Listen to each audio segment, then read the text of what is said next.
അങ്ങോട്ട് തിരിഞ്ഞു കൊടുക്ക്. ഇങ്ങോട്ട് തിരിക്കും. എന്നാ ടീച്ചറെ സ്പ്രിങ് തിരിഞ്ഞു ഉണക്ക് തിരിഞ്ഞു അവിടെ പോകുന്നത്? പേര് സ്പ്രിംഗ് അതാ. ഇങ്ങോട്ട് തിരിഞ്ഞു സ്പ്രിംഗി മോളെ. തുടങ്ങാം. സ്പ്രിംഗി മോൾ ഏത് ഐറ്റം അവതരിപ്പിക്കാൻ പോകുന്നത്? ഡാൻസ് ആണോ? അപ്പൊ ഒരു കാര്യം ചെയ്യ്, നമ്മുടെ കൊച്ചു കൂട്ടുകാർക്ക് വേണ്ടി ഒരു ഡാൻസ് അവതരിപ്പിക്കാമോ? ആ ഡാൻസ്. ആ ഇനി എന്നെ കൊണ്ട് കളിപ്പിക്കും. ആ ഞാൻ പാടാം. അപ്പൊ തുടങ്ങാം. മാനത്തൊരു നാട്ടിലെ തക തക തക ഇത്തക മാരിവിലിൻ ചോട്ടിലെ തക തക തക തക തക ത പൊന്മുട്ടായിടുന്നൊരു താരാവേ, ആ പൊന്മുട്ടായിടുന്നൊരു താരാവേ, ആ കൂട്ടിലിടാൻ പറ്റൂല, കൂട്ട തെറ്റി പോകൂല, കൊഞ്ചി കൂടി താരാവേ.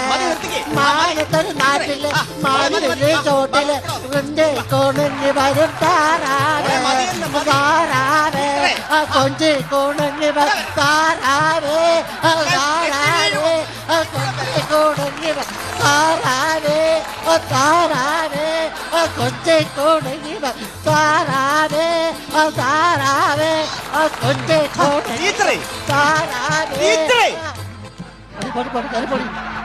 കരിപ്പൊടി ഒന്ന് പട്ടിച്ചാട്ടം എന്നാ കിടന്ന് ടീച്ചറെ ഇത്?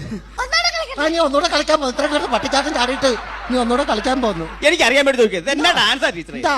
ഇങ്ങനെയൊക്കെയാണോ ഡാൻസ് കളിപ്പിക്കുന്നത്? എന്താ ഇതിനകത്ത് എവിടെ താളം, ഇതിനകത്ത് എവിടെ സംഗീതം? എനിക്ക് അറിയാൻ വേണ്ടി ചോദിക്കാം. താളമില്ലാഞ്ഞിട്ടാണോ നീ കൊച്ചിന്റെ കൂടെ കിടന്ന് ചാടിയത്? ഞാൻ കിടന്ന് ചാടിയത്? അവൻ കിടന്ന് ചാടിയിട്ട് പറയാ താളമില്ലെന്ന്. കൊള്ളാം. ആ കുഞ്ഞ് തട്ടി വീഴാതിരിക്കാൻ വേണ്ടി പിടിച്ചിരുത്തി വല്ല കുഴപ്പമായി? അയ്യോ ഇയാളെ പിണിച്ചില്ലേ അങ്ങ് തട്ടി പറിച്ചങ്ങോട്ട് പോകത്തില്ല. ഇയാളോട് പിണിക്കാൻ ആര് പറഞ്ഞു? ഞാൻ ഒരു കാര്യം ഞാൻ പറഞ്ഞേക്കാം. തലതേന്റെ സ്വഭാവം നിന്നെ ബെസ്റ്റാറ്റി കാണിത്തല്ലേ? അടാ 10-25 വർഷമായി സരസമ്മ ഈ പണി തുടങ്ങിയിട്ട്. അറിയാവൂടാ എന്റെ കയ്യുടെ അംഗവിക്ഷോഭങ്ങളും ചലനങ്ങളും ഈ നാട്ടിലുള്ള പിള്ളേരൊക്കെ പഠിച്ചു വെച്ചേക്കുന്ന അറിയാം.